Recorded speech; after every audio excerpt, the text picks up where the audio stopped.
So we uh, encourage our investors to be to do their financial planning, or their roadmap has to be laid down depending upon their life financial goals, important life financial goals.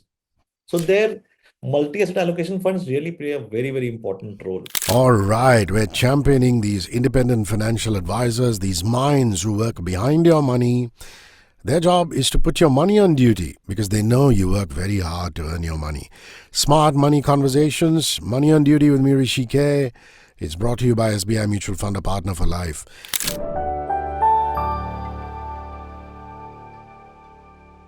And today, our IFA is from Infinity Finserv, Mohit Gupta, co-founder of Infinity Finserv, a firm built on a simple but powerful philosophy: always act in the best interest of clients, guide them through their wealth creation journey. Mohit actually began his entrepreneurial journey in 2004. So essentially, he's been at it for 2 decades now. He co-founded Infinity. Before that, he spent nearly 3 years in the UK working as a business analyst with a credit card organization, gaining valuable global exposure in financial services. Wonderful to talk to you, Mohit. How are you today? Good, good, Rishi. I'm fine. Thank you. Thank you so much for this wonderful opportunity. Thank you. Mohit, How are you every doing? day, I'm good. Every day we are speaking to IFAs and we have a theme for the show. Today's theme is multi-asset allocation funds and their importance in current markets. So given that theme, I'm going to dive straight into my questioning. How does the Right. asset allocation strategy actually get decided inside a multi-asset fund? Mohit, is it rule-based? Is it data-driven? Or is it fund manager discretion? Rishi, like asset allocation, first let's understand what asset allocation means. So asset allocation per se means that dividing your investment into different asset classes available. Primarily, we have got four asset classes available. To name them, it's debt, equity, precious metal, and real estate. So ideal asset allocation has to be a bifurcation into all four of these, but a percentage of allocation in each of the asset class varies depending upon your requirement, your actual need of money. So it is actually a combination of all three that you named. It's basically data driven, rule based, and human intervention is very important here. So you cannot say it's just one or the other, it's a combination of all three. Nice. So, what role does gold or commodities play inside a multi asset fund, Mohit? Gold has like it acts as a portfolio stabilizer. You cannot compare gold with other available commodities. Sure. When you say commodities, there are so many commodities available: silver, copper, platinum, etc., etc. So gold per se has got a different value globally. It is actually, it has to be seen as a currency, or if you see gold vis-a-vis dollar, these are multiple countries accept this as a currency. So gold primarily goes back or dates back to the barter system of trade which used to happen in the world.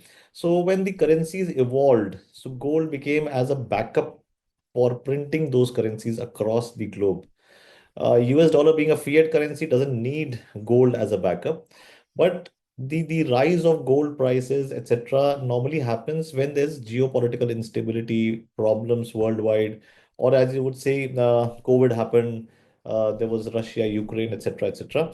So the gold saw a spike in the price. So whenever the central banks across the world like buys or take gold as a reserve to print their currency, the prices are spiked or prices are high. So this works as a very good hedging tool in tandem, because when there's a geopolitical instability, the equity market tends to underperform. And then the gold complements that by the performance. So in a multi-asset, in the asset allocation strategy, or a multi-asset fund, as you would say, the precious metal, especially the gold component, acts as a portfolio stabilizer. It protects the downside. It helps the volatility of other asset classes to be managed well. So that's it, sir. Mohit, I want to understand how taxation works in multi asset allocation funds. Can we deep dive into that, please? Yeah, sure. So taxation, we've got two taxation structures. One is equity, one is debt, primarily related to the mutual fund investments we're talking about. So if you are investing in equity, then you have got this concept of long-term capital gain taxation, where the investment qualifies for this kind of taxation bracket. if your investment holding is for more than 365 days. So you are taxed at a flat rate of 12.5% with 1.25 lakhs of the first profit or the gains as being offered to you as free. So after 1.25 lakhs, you're taxed at a rate. And in case of debt, you are given up the same taxation after indexation after 2 years, 2 years of holding. So the multi-asset allocation fund per se, I believe you're asking in correlation to the multi-asset Yes. allocation fund. So, as I told you, the assets in these multi-asset allocation funds can be spreaded across equity, debt, precious metal, and real estate. So, if the equity holding of a fund is more than 65%, it qualifies for the long-term capital gain in equity or equity taxation. And if it's for the equity holding per se, it's called equity and arbitrage combined both. And if it's less than 65%, then it qualifies for debt taxation. So you cannot really categorize this multi-asset fund goes in equity or debt. So there are options in India wherein multi-asset allocation funds are categorized both as debt or equity taxation funds. It depends Mohit, upon which fund you're investing in. yeah, I'd like to know your own experience in multi asset fund management, please. It's a good time to get into that. Yes, see, it's a beautiful product. Multi-asset allocation fund is the actual investment tool the mutual funds are meant for. Whenever a person is investing in a mutual fund, they are looking for a professional advisory and a professional management of their money in a diversified space. So when you talk about diversification, it can be in a single theme or a single portfolio type, but if you are really talking about diversification, as the age-old saying goes, that don't put all your eggs in one basket. So you have to actually spread your basket into different asset classes, and here multi-asset allocation funds are the best choice. So I would say my experience personally has been phenomenal.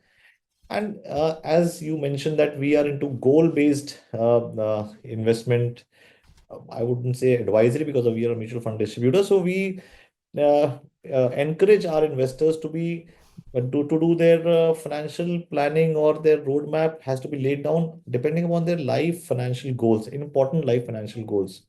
So their multi-asset allocation funds really play a very, very important role. Mohit, I think a nice way to sign off would be talking about the current markets where uncertainty just feels so constant. Is diversification no longer optional but essential? That's It a good is way to sign indeed. off. It is indeed essential. As I told you in the previous question that you asked, like asset allocation is imperative. It has to be done because, as I told you, wealth creation is one thing, but wealth preservation is very important. So whatever wealth you create through your investments, you have to preserve that by allocating it in the right manner, depending upon your age, your requirement. So it is essential, no doubt about it. Excellent. Please do find Mohit Gupta on LinkedIn. Mohit Gupta from Infinity Finserv. And if you're looking for me, I'm at HRISHIKAY everywhere on X, LinkedIn, Facebook, Threads, Instagram. You can like, follow, subscribe, and comment. And please do keep listening into us, watching us, because Money on Duty with me, Hrishi K, powered by SBI Mutual Fund, a partner for life, will keep coming at you till the end of the week with some of the most uh, coveted independent financial advisors in this country. Thank you, Mohit, for your time. I really appreciate it, and see you soon. Thank you, Rishi. Thank you. Have a nice day. One world, your station.